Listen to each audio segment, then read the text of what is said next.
Magicraft offers a travel wheel in their line of wheels. It's called the Little Gem. And I was reading somewhere or saw a video where they talk about being able to use it in a car. And so I wanted to try that out in my 2015 Honda Odyssey van and see if I can spin in it. And then also I'm curious to see how much space, so if I'm spinning in the back seat, how much space the person up front has and vice versa. So we're gonna give it a try. It's actually a perfect day for this experiment because it's really nice out. We've been having really Arctic temperatures for the last week or so, and today it's up in the 40s, so perfect day to give this a try. So here I have my little gem in its little carry case. They do say this can be put in an overhead compartment on a plane, which I could see that happening, definitely. And I'm gonna go now and try and see if I can spin in the van. So the first thing I'm gonna try is the front seat. I'm gonna push the seat back as far as it can go, because right now it just looks like it'd be pretty tight just by looking at it. And I'm also gonna put it together here in the van in the back seat. I would never spin in a vehicle that was moving. It just seems like something that's really unsafe. I just wanted to test the claim, so.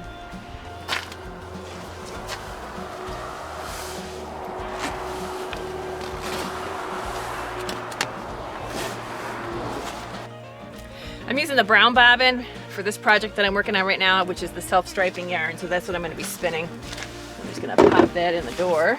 This is the fiber. I'm just going to be spinning up a fawn stripe. I'll tuck that right there.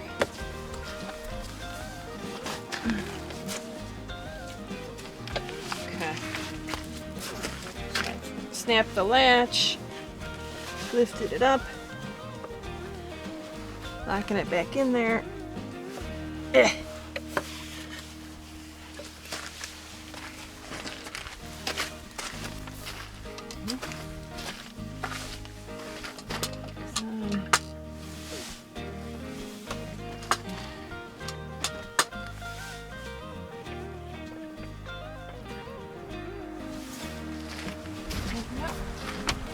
I always forget how small it is, so maybe it will work.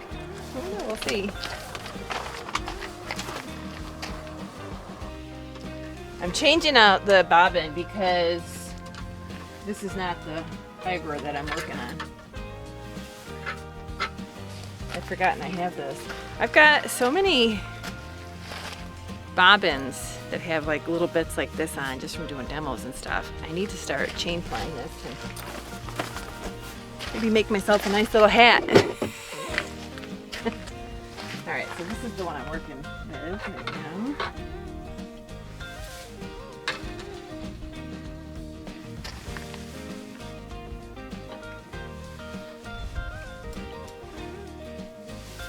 The Little Gem uses the same tension cord and tension spring, bobbin and flyer as all the other wheels. It does have its own unique drive bands.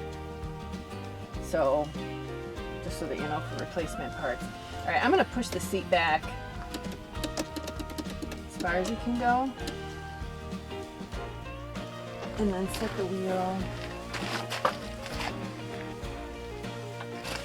There's no way that's gonna work.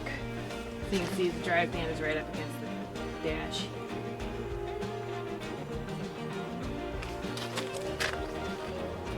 All right, so that's a no-go. All right, let's try it in the back seat.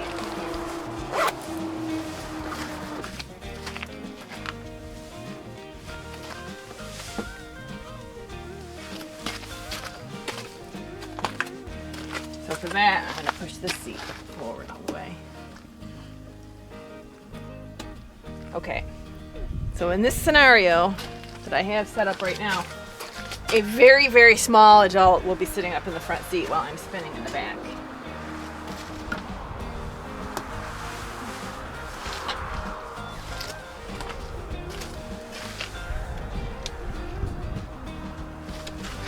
And they're also going to really like to sit up very straight.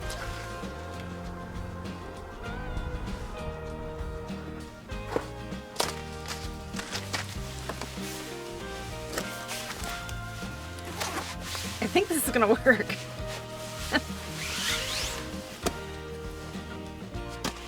So it's, like I said, it's 40, so it's a little bit melty, a little bit wet. The gravel is muddy.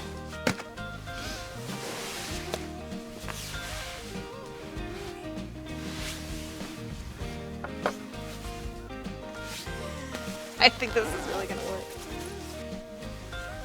La la la, I'm just riding in the car. Wow.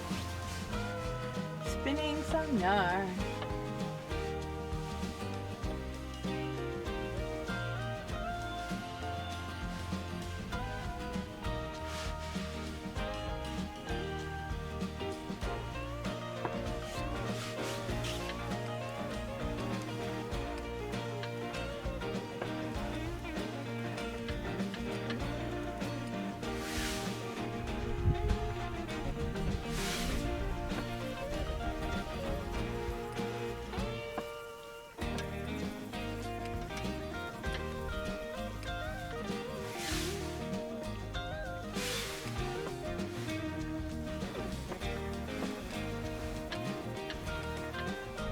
You know what? I would be wearing my seatbelt.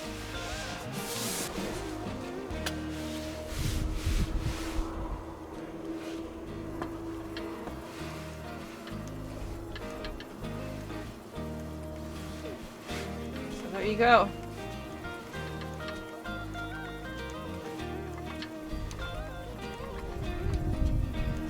I have plenty of room.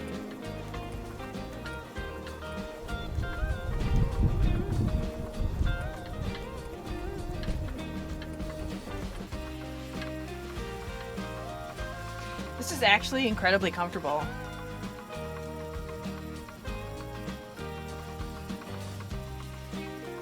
I only wish that these back seats were heated.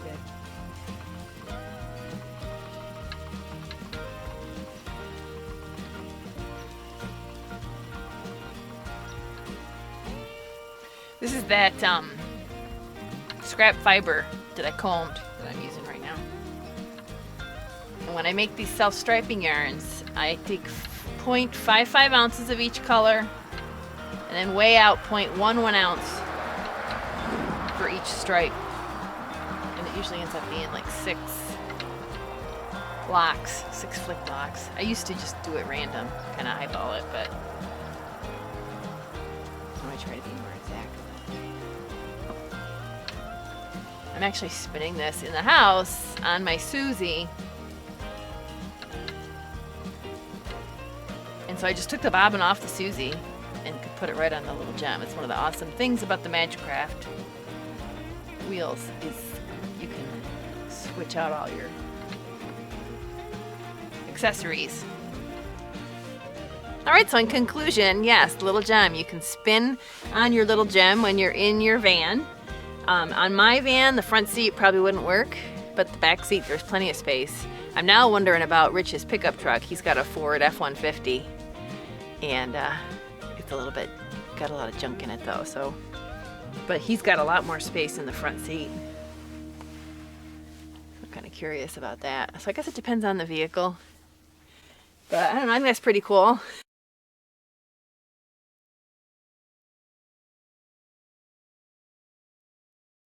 In this segment, I'm really excited to be talking with April at Zeilinger's. I've got some questions actually that came from some of my customers that we're going to talk about in this segment. If you guys have any questions or if there's any more information you would like, go ahead and leave me a comment and we can have April back again to answer any questions you might have, right? Yes. Well, thanks for joining me, April. Yes, you're welcome. So the first question I have for you is, how is business?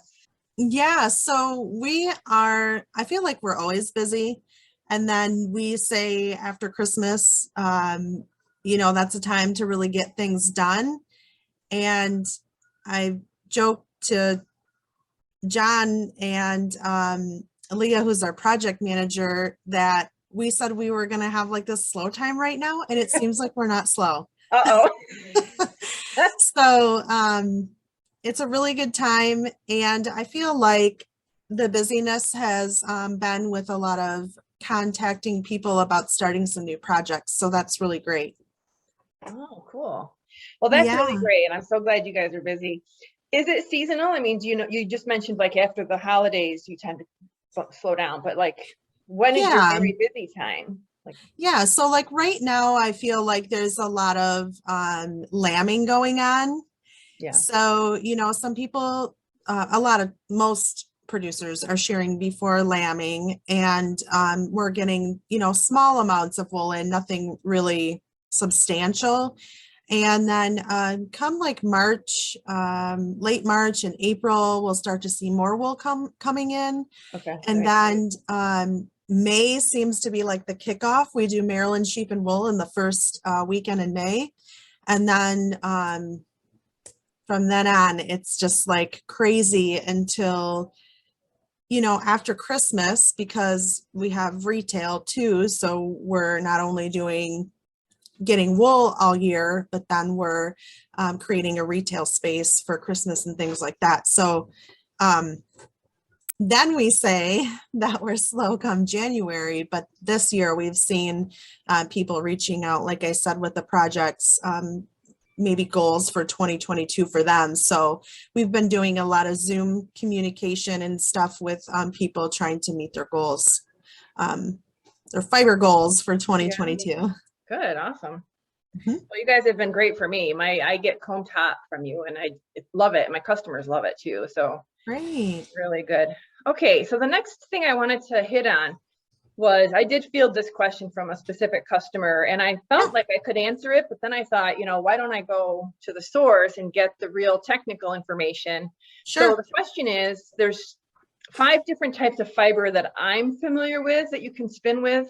Hmm. And I'm interested in understanding 3 things about each of them. One is, how are these preps made? Hmm. What do they look like? How would you describe them? And then what's their application? How would you best use them? And so they're roving, comb top, sliver, pencil roving, and batting. As far as prepping, prepping for each one of these really happens in the pasture management. And so having that low VM is really going to be up to that producer and what their goals are for each of those.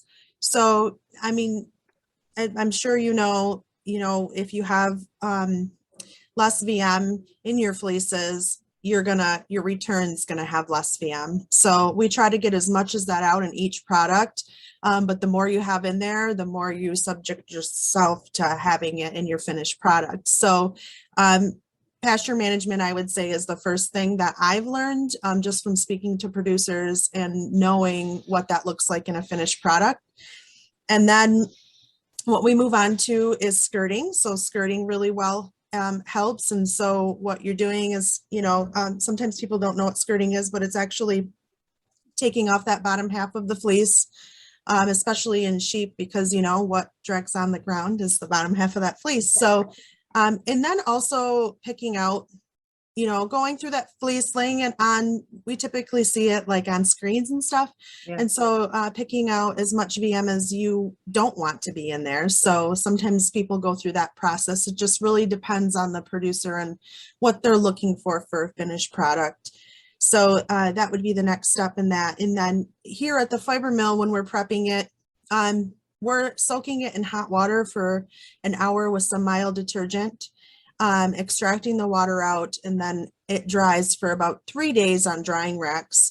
After that process, then we're picking it in a picking machine to separate it, because once it gets washed, it kind of all bunches together. So we're just getting it nice and laid flat and prepping it for processing. And then once we're processing it, it's being ran through the machine for each of those products. So with roving, we're running it through the really big carders. So we run the vintage machinery, which is like 1930s to 1950s. And with roving, to me, it's our roving is very fat.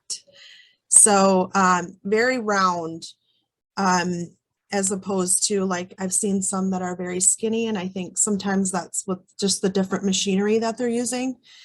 So we get a nice round, thick roving. Obviously, depending on your fleece, medium fleeces, and puffy ones are more puffy, and the finer ones, they're usually made into comb top, and so that's a nice smooth, not so fat as roving. But roving is really great for, depending on the type of fiber you have, but mainly what we're doing with that is felting. People are using that for felting. Okay. They're also spinning it as well. But mainly those are the two things that I see being done with just plain roving. With comb top, it's the same prep, except after we run it through the machine and make it into roving, then we're moving it to the next set of combs, which is another machine. And what that is good for is for fine wools. So it's going to take noils and it's going to take more VM out of it. So with the comb top, that second set of combs is really great for fine wools. And so people are spinning. I see mainly spinners are wanting that. You don't want to pick up a bunch of VM as you're trying to spin. I mean, I know that you can, but I feel like it's a preference to spinners with the comb top. I think so too. Yep. Yes. The sliver, we don't necessarily do the sliver here. It's called sliver? Yeah, I think we call it sliver. I've always called it sliver. Oh. That's what I've heard it called. Like, that's what my husband calls it. And I think that's what we've ordered it. We've ordered it from, larger processing plants. And so I always hear them call it sliver. So we have gotten it, but we don't process it here. But to me, it represents almost like a comb top. It's kind of similar, I feel like. Pencil roving, we do make that here. Same process, except at the end of our carding machine, the machine that we use for that is the yarn processor. So the pencil roving is what comes off because we're woolen spun. Our yarn is a woolen spun. At the end of that machine, that pencil roving comes off, and that's what's put onto our spinning frame. So that the pencil roving is just the step before we spin it. So it's the same prep of running it through the carder. It's just that it creates that one little strand of continuous fiber, and that beginning spinners use it for. I see a lot of teachers buy it that are teaching classes. They like it, and I believe it's because it takes the drafting. It helps with that because you have that. So that's what pencil roving is used for. And I've seen people felt with it. I actually have a scarf that has a design with pencil roving felted into it. Oh, neat. So that's really cool. Do you have a photo of it posted on any of your social media or anything? I don't. My husband bought it for me. He went on the road at a festival and I wasn't with him one time, and he came back and said, I bought this for you. It's made with our pencil roving. Isn't that cool? And I'm like, yeah, that is cool. I'll have to post it. Yeah, I'd love to see it. Yeah, it's super cute. Okay. But we mainly pencil roving, that's where we're selling it. And people are actually buy like pencil roving cakes to dye them and resell them to spinners. So I think that's pretty cool too. Okay. Yeah. And then batting, of course, wool bedding. So same prep. We're going to run it through the same machine as we run roving. That machine that we have is a dual purpose machine. Oh. So it's the same fiber prep, the same steps. It just comes off a big wooden drum roll for the batting. And so we do a lot of bedding because we finish the bedding here too. And then with batting, there's a lot of spin bats. We do a lot of spin bats too. People are creating bats and dyeing them or recarding them with colors themselves on like a little drum carder. And so I see a lot of that in the spin bats as well, dog beds. So what's the dimensions of your spin bats? They can be whatever you want them to be. Oh, okay. So our machine, our drum is able to produce 90 inches wide, and then whatever length, and we say within reason, because if it gets too long, it's really hard for a person to handle. But yeah, right. And then we just cut them with scissors, so it really can be whatever you need it to be. Gotcha. Yeah. Cool. All right. So of those 5, I get your comb top. And the reason I decided to do that is because we do have finer wool. Our micron is anywhere between 19 and 23. Yeah. When I get roving, which I've never gotten your roving, but I'm kind of tempted the next time to do so. Typically it comes back with a lot of little nets, I guess, or noils, I think is what you described it. And I'd like to ask, is that pretty much unavoidable when you're making roving with very fine fiber, those little noils? It is. And that's why people typically go to comb top is to get those out. Yeah. So there was a price difference there as well, because I do have people, they talk about my comb top and refer to it as roving. And I think when they're out there comparison shopping, I think that they wonder, why there's the premium on the comb top. And you just explained it's an additional processing step, right? For sure. And there's more waste there as well, right? I mean, you're losing more fiber each step of the way, right? Yes. Yes, that's correct. Yeah. Okay. I think in our next video or in our next interview, I want to spend some time talking about yield. It occurred to me afterwards, because I think that's probably what your projects are, what you're talking about when you're talking to producers, right? Because we want to get as much, sellable fiber at the end. Right. That one sheep, right? I mean, I've only got 55 sheep and there's only so much wool they can produce for me. So we really have to optimize it at every step. So kind of went all over the place there, but maybe next time when we talk, we can cover that, because I think that'd be an interesting insight for people. Okay. So that's really helpful. I guess what I want to talk about next is, with Shetlands, we've got the 5 main colors. And so I always sort my wool into those 5 colors before I submit it to you guys, because I want the colors when they come back. I don't mash it all together. But let's just say I'm a hand spinner and I want to get a fleece processed. So I went out and I went to a show and I bought a huge merino fleece or a couple or whatever. So I know that when you look at your brochure, there's minimum weights for different preps even. But I believe that you waive them if we just if we pay the minimum amount or something. But then I'm wondering, is there actually an inbound weight threshold you really have to hit for the process to be efficient, to even be able to produce something? Does that question make sense? It does. And so our minimum we like to have is 7 pounds. And to put that into perspective for someone who hasn't processed with us before, it is that our machines are very big. So 60 inches wide when we're talking in terms of how big they are. And so, mini mill equipment is smaller than that. So that's why they're able to do the smaller batches, not carry a minimum, but our machines are big. So we like to have that because the process is less labor for us. We're having to add extra steps for smaller batches. So that's why we don't necessarily won't take it. We just charge more. So like if you're under minimum, I believe it's $16 a pound for roving. And that's because we have to add those extra steps in for that smaller batch. So I don't like to discourage anybody that has under 7 pounds to bring it to us, because we certainly can, but just know that there's a higher premium, and it's because of the extra labor cost into trying to run that through on such a large piece of machinery. Yeah. So what would be 7 pounds is the recommended minimum. Is there really a cutoff? Like if someone comes to you with a 2 pound fleece, you could still You could, there's no, okay, all right. Yeah, we could still run it, ounces, like under a pound, I would say.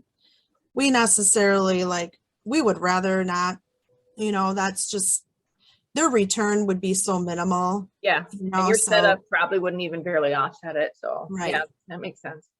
So yeah, so I mean, there's a lot of smaller places, even around me, that I can go with very low weights, but Yes, they don't offer cone top.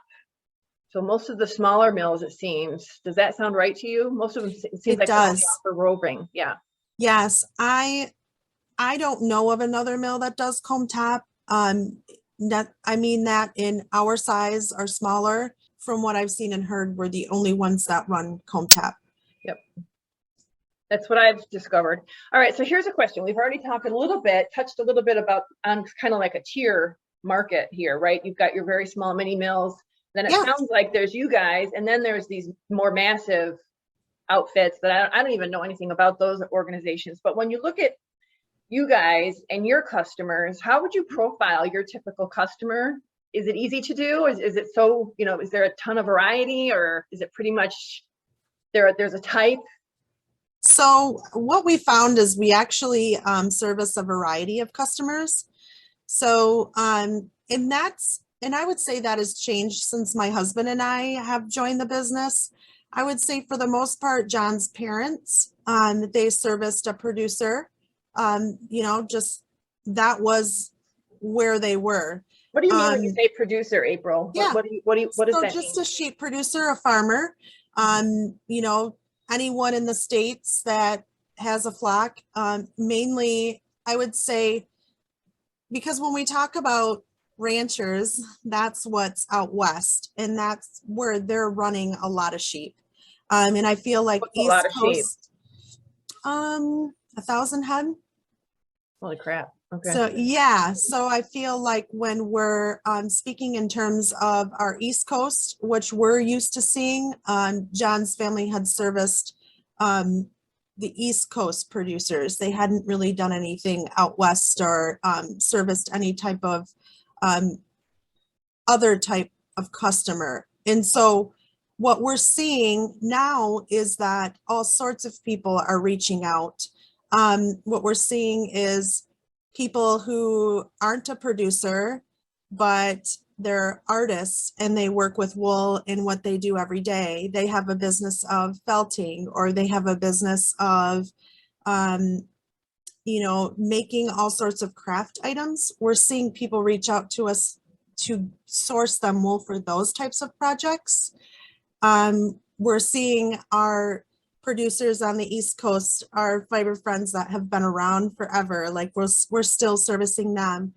We're seeing knitwear designers reaching out and asking for yarn to be spun for them. And then that's where we're reaching out to people out west to get larger lots of wool because they're looking for, more than 3,000 pounds. Okay, so you're talking about crafters that don't have fiber. You're Mhm. sourcing the fiber for them, and then you're also processing it for them. Yes, Interesting. yes. Didn't occur And to me then, that that would be a thing. And that's growing. oh, yes, yes.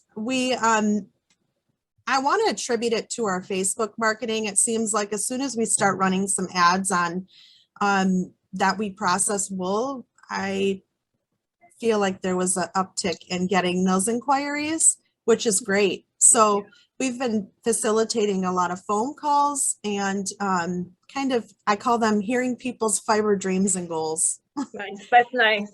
Yeah, that is Yes, another thing about you guys that I really appreciate, and that there's always somebody answering the phone. And now you said Leah, I guess she's the one that answers the phone mostly. she's our project manager. Oh, So yes, so she's been helping us with people's fiber dreams and goals. that's awesome. But no, the fact Yes. that you guys answer the phone is just it's just great. So sad that that's a a benefit of working with somebody nowadays, but no, that's really awesome. So let Yeah, me ask Lori is typically the person who's answering the phone, and she's been here for quite some time, but yeah, I have heard that. yeah. So let me ask you this question for those. I'm really interested in this group of people that are crafters. I guess I'm going to call them because that kind of covers a bunch of different things. Yes. that are looking for you to source wool, are they looking for particular breeds or particular qualities of wool when they're They talking to you? they are some, I would say for the most part they are. So they know what they want, and usually they know what micron they want, so that makes it easy.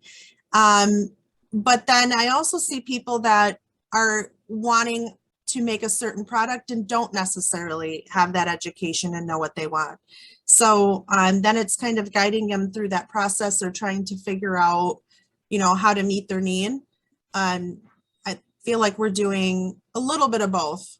Yeah, you're kind of a broker. I mean, right? In some ways, that's really great. That's so interesting. I love that. All right, so the next question I had, I just was curious about a typical day. When do you guys start? Do you have multiple shifts in the day? And then I'm also curious about the family aspect, because it is a family business. And do I Yeah. say your last name? Is it correctly pronounced as Zeilinger? Yes. Okay, good. Yes. Yeah. But yeah, a typical day.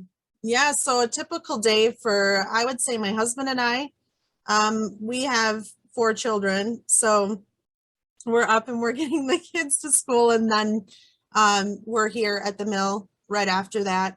We do have, I would say, our sewing staff, which is doing the bedding and pillows. They're here typically anywhere between 6:30 and 7:30. They usually come in. John's cousin Jim processes wool, and I think you've met Jim on the road. Yeah, he's done some pickups and stuff. Yeah. Yeah. So he does shows as well as John and I. But he's usually here about 7. And so we start some early shifts, and then we're in later, and then we have office staff that comes in at 9. So we're all kind of in that. Processors, our processing team usually comes in between 8:30 and 10. And so that's the start of the mill day. And then some people leave early, like if they come in at 7, they leave at 3. And then we have people leaving at 4 and 5. We don't run a second shift. We have talked about that. But as if you know anything about the textile industry, it's not in the hot job list. So, finding people that want to do this type of work, to train them and to run a second shift and have a manager here just isn't feasible for us right now. Yeah, but there's a lot of fixed costs with a second shift. I think people don't realize, it's a big investment up front, and then staffing. Sure. It's tricky to get people to work those later shifts too. So yes, and we had talked about that, and having a manager on hand would also be something that would be really tough to fill. So for now, we're just Monday through Friday right now. Our Saturdays, this year we switched to seasonal. So we're going to be closed on Saturdays until the end of March. And then once we know shearing is really happening, then we'll be open Saturdays. And people can drop off wool at any time. Really, they can make an appointment on weekends. We do offer that. So yeah, that's great. I wish you guys were closer to me so I could do that. Yeah. But it's so nice because we are just off of a major thoroughfare, and you guys are very accommodating when you stop off at the rest area, and I can make the switch there. I did a video on that the last time we did it. It was really fun. I know, I watched that. It was great. And you know what? I love that you come to the rest area, because that's an easy place for us to stop. Yeah, because you don't have to go through the toll booths or anything. You can just, yep, and it's right on your way. So yeah, trying to make it easy. Yeah. Okay, cool. What makes Zeilingers unique and special? Sure. So I think our number one point is that we're a 4th generation business. So that, we've been in this community that we're in for 4 generations. And I think what sets us apart is that, we're seeing those customers face to face, we're meeting them. And we're creating this personalized relationship. And that's where we stand out, I think. In our competitors, I do see some of that. We see other competitors on the road.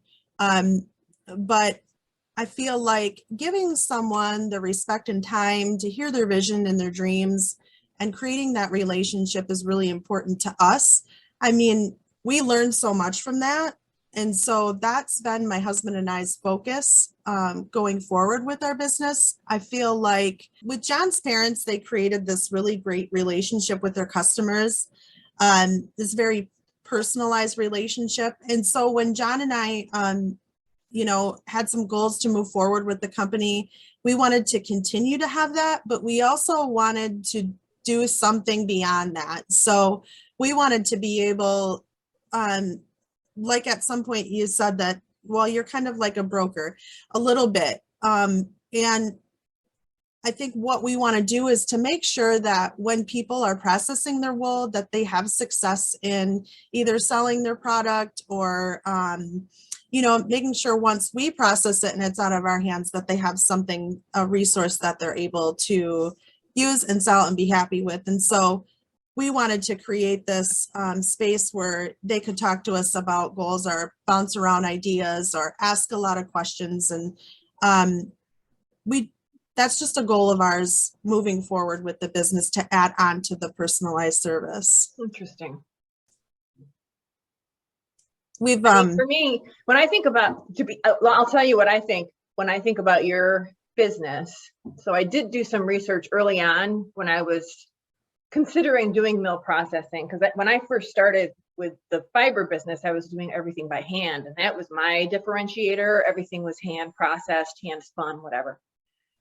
But because we've got so many more sheep now, I needed another processing method. So when I did the research, what stood out to me about you guys, well, first of all, and this is so simple and basic, but I said it already, there's somebody that answers the phone. There were so many places I would call because I like to speak to people when I have questions, right? Sure. And I wouldn't get a person right away. And so that was, it sounds really simple, but that's kind of a big deal. The second thing was, I found it really easy to understand what your processes were. I found as a producer, reading through your materials, it was just really easy for me to understand. And for someone that's never used a mill or whatever, to me, that had a lot of value. Yay. Yeah. I think that, I don't know if the legacy stuff is interesting. I mean, the thing about that I like is there's a lot of places that I've used as I was in the beginning that were there and then they weren't. They started up and they were local and it was really handy, but then the next time I needed them, they were gone. They'd already gotten out of the business. So I think that the continuity, so my customer buys comb top this year from me. Next year, it might be a slightly different color, but the quality of it is going to be the same. So there's some level of consistency with the product that I can offer that's been processed by you guys. So hopefully that helps you, because I think that for me, I haven't really used that relationship benefit, probably more because I'm a hand spinner myself and I already have a good feel for what my customers want. So I'm not really, and plus that I'm not super creative like your crafter customers, right? I mean, I'm a farm and a hard worker, but I'm not, so I don't know. I think that, I think you guys do a really great job. And the other thing too, is when I meet you guys to drop off or pick up, I always feel like I'm special. Like I get treated like really, I'm probably one of your smaller customers, but I don't ever get treated that way. I mean, I really feel important to you guys. Oh my gosh, every single one of you are important. And I feel like we have some really good people on our team. Like I know you've met Jeremy and Jim has been doing shows for so long. And so he knows so many of you, and it's just, this is his family too. So it's a special and it's important to him. And Jeremy is just like family. He's been here for so long, and he's so nice and caring. So I feel like the team that we have here really is passionate and they love what they do, like genuinely. It isn't something that's, cliche. They really do love it. And it's really cool to them. Like they're a part of this because it is so rare to see nowadays. So we have a really great team. That's great. Well, I'm so happy we had a chance to talk here, and Yeah, appreciate the information that you shared. I definitely, I mean, as we were talking, I have notes here of other stuff I really want to talk about. So maybe we can sure. set up another session. And then, Yeah. like I said, we'll collect everybody's questions. So guys, if you've got any questions for April or want more information, leave it in the comments, and maybe we'll schedule another session here. Yes, for sure. All right. Well, thank you so much, April. I really appreciate Yes, you're welcome. it. Bye. Thanks, Jen.